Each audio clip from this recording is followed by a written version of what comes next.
السلام علیکم ورحمۃ اللہ وبرکاتہ۔ شادی حال میں قیامت کا منظر تھا۔ دلہن نے رخصتی سے پہلے ہی طلاق کا مطالبہ کر دیا تھا اور دلہا آنسو بہاتے ہوئے طلاق نامے پر دستخط کر رہا تھا۔ آنسوؤں سے اس کی داڑھی تر ہو چکی تھی۔ جب دولہا بارات لے کر خالی ہاتھ واپس گیا تو ہر طرف چہمگوئیاں ہونے لگیں۔ سب نے وجہ پوچھی اور وجہ جان کر سب کے منہ حیرت سے کھلے کے کھلے رہ گئے، کیونکہ دلہن نے کہا تھا کہ میرا نام سمینہ ہے اور میری بڑی بہن روبینہ کی وجہ سے آج ہم لوگ پورے معاشرے اور پورے خاندان کے سامنے سر اٹھانے کے قابل نہیں رہے تھے۔ اور وہ دلہن بنی سجی بیٹھی تھی، اس کی گردن میں سریا آ گیا تھا اور گردن تان کر بیٹھی تھی۔ سب لوگ اس کو قصوروار ٹھہرا رہے تھے، لیکن جب اس نے حقیقت بتائی تو جان نکل گئی۔ اس وقت ہمارے گھر میں چیخیں گونج رہی تھیں۔ امی بار بار اپنے سر پر ہاتھ مار رہی تھیں، جبکہ ابو ایک کونے میں بیٹھے ایسے خاموش تھے جیسے برسوں کے بیمار ہوں۔ رشتہ داروں کی نظریں ہم لوگوں کو کھا رہی تھیں۔ ہر کوئی روبینہ کو بد کردار کہہ رہا تھا۔ کوئی کہہ رہا تھا کہ اس نے خاندان کی عزت خاک میں ملا دی، جبکہ کوئی کہہ رہا تھا کہ ایسی لڑکیوں کو زندہ دفن کر دینا چاہیے۔ لیکن روبینہ کے چہرے پر ذرا برابر بھی خوف نہیں تھا۔ وہ دلہن کے جوڑے میں بیٹھی سب کو ایسے دیکھ رہی تھی جیسے اسے کسی بات کا پچھتاوا ہی نہ ہو۔ اس کے ہاتھوں کی مہندی ابھی تک گہری تھی اور ماتھے پر سجا جھومر بار بار ہل رہا تھا۔ اچانک اس نے زور سے کہا کہ اگر میں بول پڑی تو یہاں بیٹھے بہت سے لوگوں کے چہرے اتر جائیں گے۔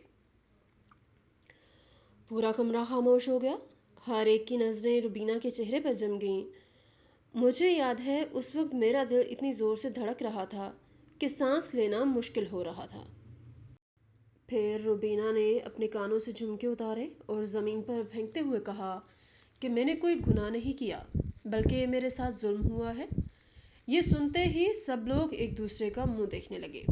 ابو نے تو کانپتی ہوئی آواز میں پوچھا کہ کیسا ظلم؟ تب روبینہ کی آنکھوں سے پہلی بار آنسو نکلے۔ اس نے کہا کہ میری بڑی بہن روبینہ ہمیشہ سے ہی گھر کو سنبھالنے والی لڑکی تھی، جیسے بڑی بہنیں ہوتی ہیں بالکل ویسی۔ اس نے کبھی کسی چیز کا مطالبہ نہیں کیا تھا، کبھی کوئی ضد نہیں کی تھی۔ صبح اذان کے ساتھ اٹھ جاتی تھی اور بغیر کسی کے کہے اپنے حصے کا کام شروع کر دیتی تھی۔ کبھی باورچی خانے میں امی کا ہاتھ بٹا رہی ہوتی تو کبھی صحن میں کپڑے دھو رہی ہوتی۔ گھر میں اگر کوئی بیمار ہو جاتا تو سب سے پہلے روبینہ اس کے پاس بیٹھتی۔ اگر کبھی ابو تھکے ہوئے گھر آتے تو ان کے لیے چپ چاپ چائے بنا کر لاتی۔ امی ابو اس سے بہت خوش تھے۔ اکثر امی کہتی تھی کہ اللہ ہر گھر کو روبینہ جیسی بیٹی دے۔ محلے والی عورتیں بھی اس کی تعریف کرتے نہیں تھکتی تھیں۔ وہ نہ زیادہ بولتی تھی اور نہ ہی کسی سے الجھتی تھی۔ اس کی عادت تھی کہ نظریں جھکا کر بات کرتی اور ہر بڑے کا ادب کرتی تھی۔ اب وہ جوان ہو چکی تھی اور گھر میں اس کی شادی کی باتیں شروع ہو گئی تھی۔ مجھے اندر ہی اندر بہت خوشی ہو رہی تھی۔ میں سوچتی تھی کہ چلو گھر میں کچھ رونق لگے گی، نئی چیزیں بنیں گی، مہمان آئیں گے، ہنسی مذاق ہوگا۔ کبھی کبھی میں روبینہ کو چھیڑتی بھی تھی اور وہ شرما کر مجھے مارنے کے لیے دوڑتی تھی۔ پھر اس کے لیے رشتے دیکھنے شروع ہوئے۔ لیکن حیرت کی بات یہ تھی کہ پہلے ہی رشتے میں امی ابو کو لڑکا پسند آ گیا۔ اصل میں روبینہ ایسی تھی کہ اسے کوئی ناپسند کر ہی نہیں سکتا تھا۔ وہ ان لوگوں کو بھی پسند آ گئی تھی۔ لڑکے کا نام شرجیل تھا۔ وہ بظاہر بہت شریف اور دیندار انسان لگتا تھا۔ چہرے پر گھنی داڑھی تھی، گفتگو نرم تھی اور نظریں جھکی ہوئی تھی۔ اس کے گھر والے بھی سادہ مزاج لوگ لگ رہے تھے۔ جب روبینہ سے پوچھا گیا تو اس نے خاموشی سے ہاں کہہ دی۔ وہ ماں باپ کے خلاف جانے والوں میں سے نہیں تھی۔ اس کی پوری زندگی ہی امی ابو کی خوشی کے گرد گھومتی تھی۔ مجھے اچھی طرح معلوم تھا کہ اس کی زندگی میں کوئی اور نہیں تھا۔ اگر کبھی میں اس سے مذاق میں بھی کسی لڑکے کا نام لیتی تو وہ ناراض ہو جاتی تھی۔ ایک دن شرجیل کے گھر والے ہمارے گھر آئے۔ اس دن گھر کی خوب صفائی ہوئی تھی۔ صحن میں پانی کا چھڑکاؤ کیا گیا تھا۔ امی نے پرانے مگر صاف ستھرے برتن نکالے تھے۔ روبینہ ہلکے سبز رنگ کے سوٹ میں بہت خوبصورت لگ رہی تھی۔ وہ نظریں جھکائے بیٹھی تھی، جبکہ میں بار بار پردے کے پیچھے سے مہمانوں کو دیکھ رہی تھی۔ بات چیت کے دوران ان لوگوں نے کہا کہ ہم پہلے نکاح کریں گے اور رخصتی 1 سال بعد ہوگی. سب کچھ اسلامی طریقے کے مطابق ہوگا. یہاں نکاح ہوگا اور ہمارے وہاں ولیمہ ہوگا. ابو یہ سن کر خوش ہو گئے کیونکہ ہمارے حالات اتنے اچھے نہیں تھے کہ ہم دھوم دھام سے شادی کر سکتے. انہیں لگا کہ سادگی سے سب کچھ ہو جائے گا اور ہمیں تیاری کے لیے وقت بھی مل جائے گا. پھر نکاح کی تاریخ طے ہو گئی. واقعی سب کچھ بہت سادہ انداز میں ہوا. وہ لوگ صرف 10-12 بندے لے کر آئے تھے. ادھر سے بھی ہم نے ہر گھر سے صرف ایک بندے کو بلایا تھا. گھر کے چھوٹے سے صحن میں کرسیاں لگائی تھی. مولوی صاحب بیٹھے تھے. گرمی کی وجہ سے پنکھا مسلسل چل رہا تھا اور عورتوں کی دھیمی دھیمی سرگوشیاں پورے گھر میں گونج رہی تھیں. ہر طرف رونق لگی ہوئی تھی. جب روبینہ سے نکاح کے لیے پوچھا گیا تو اس کی آواز بہت دھیمی تھی، لیکن اس نے ہاں کہہ دیا. اس لمحے امی کی آنکھوں میں آنسو آ گئے تھے جبکہ ابو بار بار اپنی داڑھی سہلا رہے تھے. نکاح کے بعد سب نے دعا کی، تھوڑی سی مٹھائی بانٹی گئی اور بہت سادہ سا کھانا رکھا گیا. شام ہونے سے پہلے ہی وہ لوگ واپس چلے گئے. اب رخصتی 1 سال بعد ہونی تھی. ہمیں یہ بات اچھی لگ رہی تھی کیونکہ اس دوران تیاری کا وقت بھی مل جانا تھا. ہماری طرف سے بہت ساری تیاری رہتی تھی اور ہم اس بات سے خوش تھے کہ اس ٹائم میں ہم تیاری کر لیں گے. اور اس وقت تک سب کچھ بالکل نارمل لگتا تھا. بابا اکثر خوش ہو کر کہتے کہ اچھے لوگ ہیں. جہیز کا تو کسی نے ذکر تک نہیں کیا. ان کی باتوں میں سادگی ہے اور انداز میں شرافت. امی بھی سر ہلا دیتی تھی کیونکہ واقعی شروع میں ان لوگوں نے کبھی کسی چیز کا مطالبہ نہیں کیا تھا. بابا سکون سے بیٹھتے تھے اور ہر ملنے والے کو یہی کہتے تھے کہ اللہ نے بہت اچھے لوگ دے دیے ہیں. لیکن پھر دیکھتے ہی دیکھتے 6 مہینے گزر گئے. اب شادی میں صرف 6 مہینے باقی رہ گئے تھے. وقت اتنی تیزی سے گزرا کہ احساس ہی نہیں ہوا. انہی دنوں ایک شام بابا کے فون پر شرجیل کے والد کی کال آئی.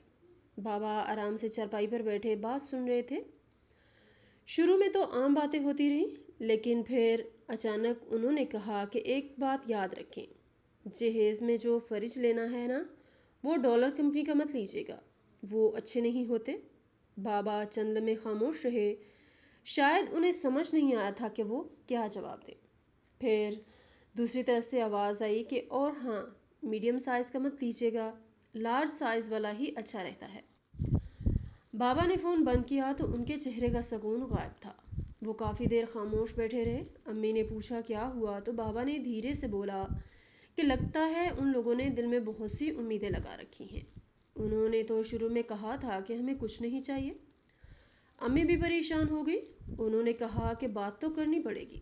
جہیز بنانا کوئی عام بات تو نہیں ہوتی. ہم لوگ خود کتنے مشکل سے گھر چلاتے ہیں. اگر جہیز بناتے بھی تو فریج لینے کا تو سوچا ہی نہیں تھا اور اب یہ لوگ کہہ رہے ہیں کہ بڑے والا لینا. اس رات گھر کا ماحول عجیب سا ہو گیا تھا. بابا خاموش تھے. امی بار بار حساب لگا رہی تھی کہ کیا چیز بن سکتی ہے اور کیا نہیں. میں ایک کونے میں بیٹھی سب سن رہی تھی جبکہ روبینہ خاموشی سے صحن میں کپڑے طے کر رہی تھی. اس کے چہرے پر پہلے جیسی روشنی نہیں رہی تھی. جب سے شادی کی تاریخ طے ہوئی تھی وہ پہلے سے زیادہ خاموش رہنے لگی تھی. اکثر سوچوں میں گھوم رہتی.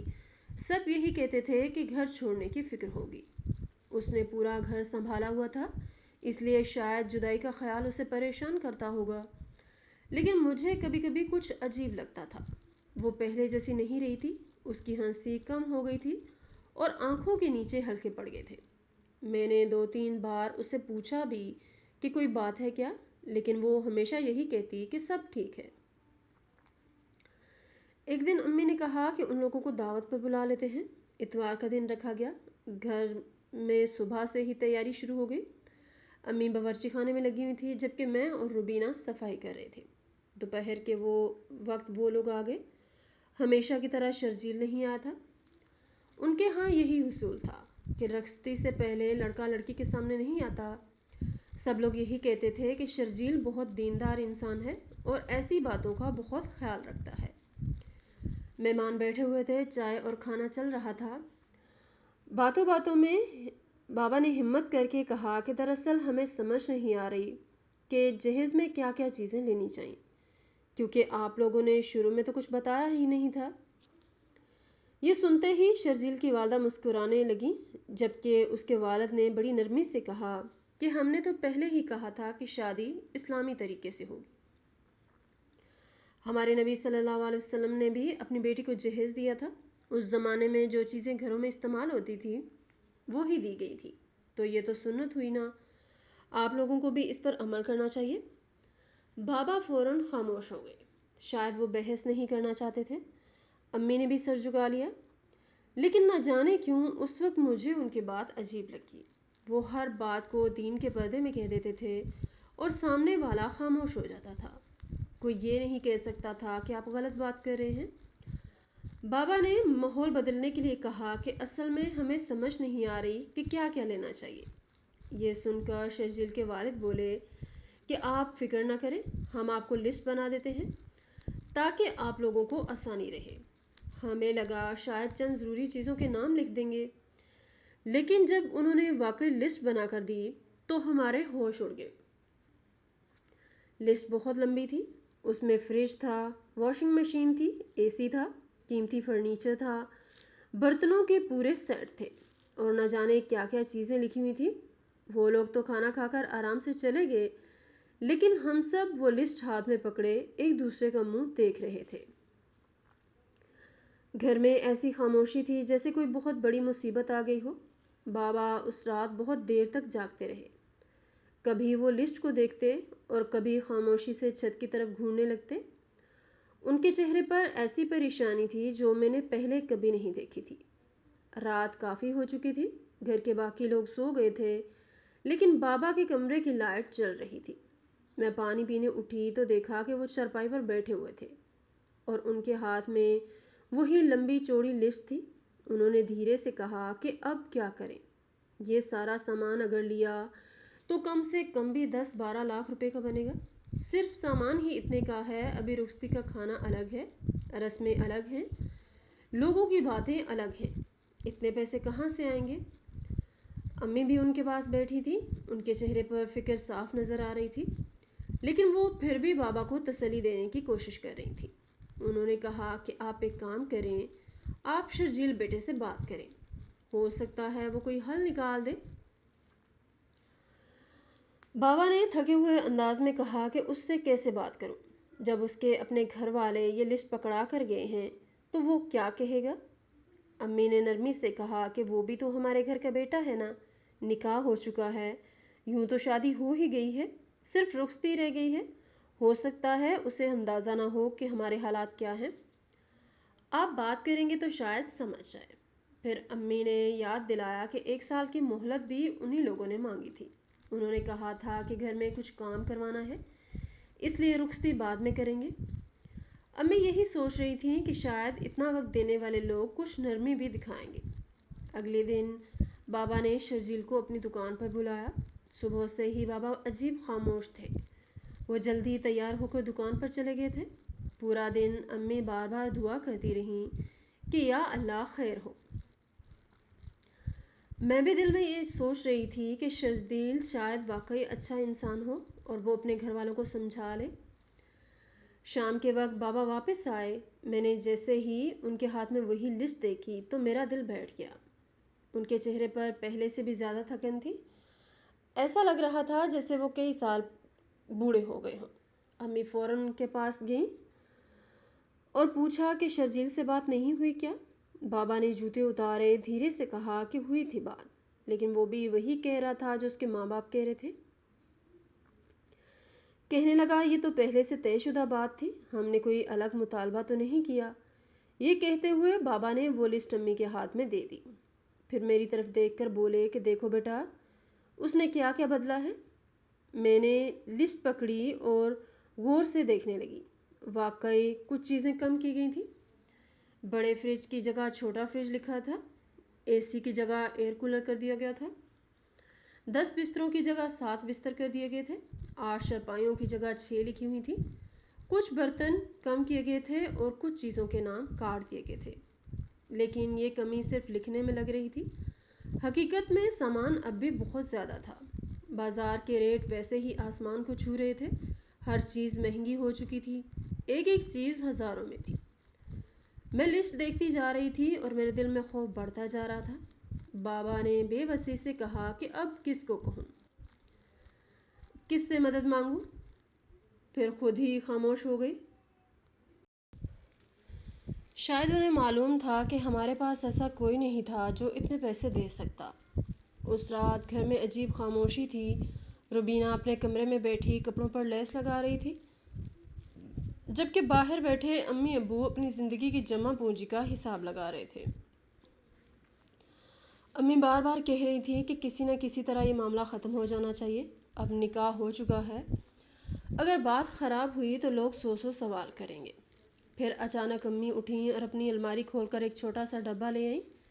اس ڈبے میں ان کا سارا زیور رکھا تھا۔ کچھ چوڑیاں تھیں، ایک ہار تھا، کانوں کے جھمکے تھے اور ایک پرانی انگوٹھی تھی جو نانی نے انہیں دی تھی۔ امی نے وہ ڈبہ بابا کے سامنے رکھ دیا اور کہا کہ یہ سب بیچ دیں لیکن جہیز پورا کر دیں۔ بابا فوراً غصے سے بولے کہ تم پاگل ہو گئی ہو کیا؟ ایک بیٹی کو رخصت کرنا ہے اور دوسری بھی گھر میں بیٹھی ہے، اگر سب کچھ اسی پر لگا دیا تو بعد میں کیا ہوگا؟ امی کی آنکھوں میں آنسو آ گئے۔ انہوں نے کہا کہ پہلے اس کو تو رخصت کریں، اب نکاح ہو چکا ہے، لوگ ویسے ہی ہزار باتیں کرتے ہیں، اور ویسے بھی انہوں نے کوئی غلط بات تو نہیں کی، دنیا اپنی بیٹیوں کو کچھ نہ کچھ دیتی ہی ہے، ہم نے کون سا اس کو خالی ہاتھ بھیج دینا تھا؟ بابا خاموش ہو گئے تھے۔ شاید وہ جانتے تھے کہ امی غلط نہیں کہہ رہی۔ ہمارے معاشرے میں جہیز نہ دینا ایسے سمجھا جاتا تھا جیسے ماں باپ نے بیٹی سے محبت ہی نہ کی ہو۔ لوگ باتیں بناتے، تانے دیتے اور انہی باتوں سے بچنے کے لیے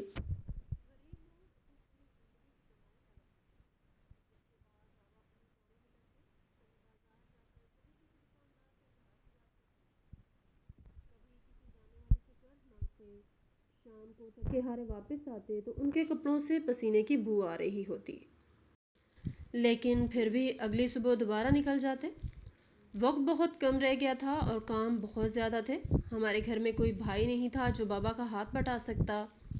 میں اور امی جتنا کر سکتے تھے کرتے، لیکن اصل بوجھ بابا کے کندھوں پر ہی تھا۔ روبینہ کو ان سب باتوں کا کچھ اندازہ نہیں ہونے دیا جا رہا تھا۔ امی بار بار مجھے سمجھاتی تھی کہ اپنی بہن کو کچھ مت بتانا، وہ ویسے ہی پریشان رہتی ہے، لیکن کبھی کبھی مجھے لگتا تھا کہ روبینہ کو سب پتہ ہے، کیونکہ اب وہ پہلے سے بھی زیادہ خاموش رہنے لگی تھی۔ اکثر رات کو میں اسے جاگتے ہوئے دیکھتی، وہ اندھیرے میں چھت کی طرف دیکھتی رہتی اور اس کی آنکھوں میں عجیب سا خوف ہوتا تھا۔ وہ بالکل خاموش ہو کر رہ گئی تھی۔ ایک دن رات کو میری آنکھ اچانک کھل گئی۔ گھر میں مکمل خاموشی تھی۔ باہر گلی میں لگے بلب کی ہلکی پیلی روشنی کھڑکی سے اندر آ رہی تھی۔ پنکھا دھیمی آواز میں چل رہا تھا اور باقی سب لوگ سوئے ہوئے تھے، لیکن اسی خاموشی میں مجھے دبے دبے رونے کی آواز سنائی دی۔ پہلے مجھے لگا شاید میرا وہم ہے، لیکن پھر دوبارہ سسکی کی آواز آئی۔ میں فوراً اٹھ کر بیٹھ گئی۔ آواز روبینہ کے کمرے سے آ رہی تھی۔ میرا دل عجیب سا گھبرانے لگا۔ میں اٹھ کر اس کے کمرے کی طرف گئی۔ دروازہ تھوڑا سا کھلا ہوا تھا، اندر اندھیرا تھا، صرف کھڑکی سے چاند کی ہلکی روشنی آ رہی تھی۔ روبینہ اپنے بستر پر بیٹھی تھی اور اب دونوں ہاتھوں سے اپنا چہرہ چھپائے رو رہی تھی۔ اس کے کندھے بار بار ہل رہے تھے۔ میں جلدی سے اس کے پاس گئی اور اس کے کندھے پر ہاتھ رکھا۔ وہ چونک گئی اور فوراً اپنے آنسو صاف کرنے لگی، جیسے چاہتی ہو کہ مجھے کچھ پتہ نہ چلے۔ میں نے پریشانی سے پوچھا کہ کیوں رو رہی ہو، کیا ہو گیا ہے؟ اس نے فوراً نظریں جھکا لیں اور دھیمی آواز میں کہا کہ کچھ نہیں۔ میں اس کے پاس بیٹھ گئی۔ اس کے ہاتھ ٹھنڈے ہو رہے تھے۔ میں نے دوبارہ پوچھا کہ مجھے بتاؤ کیا بات ہے، کیوں رو رہی ہو؟ وہ مسلسل یہی کہتی رہی کہ کچھ نہیں ہوا، لیکن اس کی آواز کانپ رہی تھی اور آنکھیں مسلسل بھیگ رہی تھیں۔ مجھے یقین تھا کہ کوئی نہ کوئی بات ضرور ہے۔ میں نے اس کا ہاتھ پکڑ لیا اور کہا کہ آپی مجھے سچ بتاؤ، میں تمہاری بہن ہوں، مجھ سے کیا چھپا رہی ہو؟ وہ خاموش بیٹھی رہی۔ کافی دیر تک صرف اس کے رونے کی آواز آتی رہی۔ پھر بہت زیادہ پوچھنے کے بعد اس نے دھیرے سے کہا کہ گھر سے جانے کا سوچ کر رونا آ جاتا ہے۔ میں نے حیرت سے اس کی طرف دیکھا اور کہا کہ ابھی تو اتنے مہینے پڑے ہیں، ابھی سے کیوں اتنا رو رہی ہو؟ پھر وہ آنسو صاف کرنے لگی اور بولی کہ پتہ نہیں، جب سوچتی ہوں کہ یہ گھر چھوڑنا ہے تو دل گھبرانے لگتا ہے۔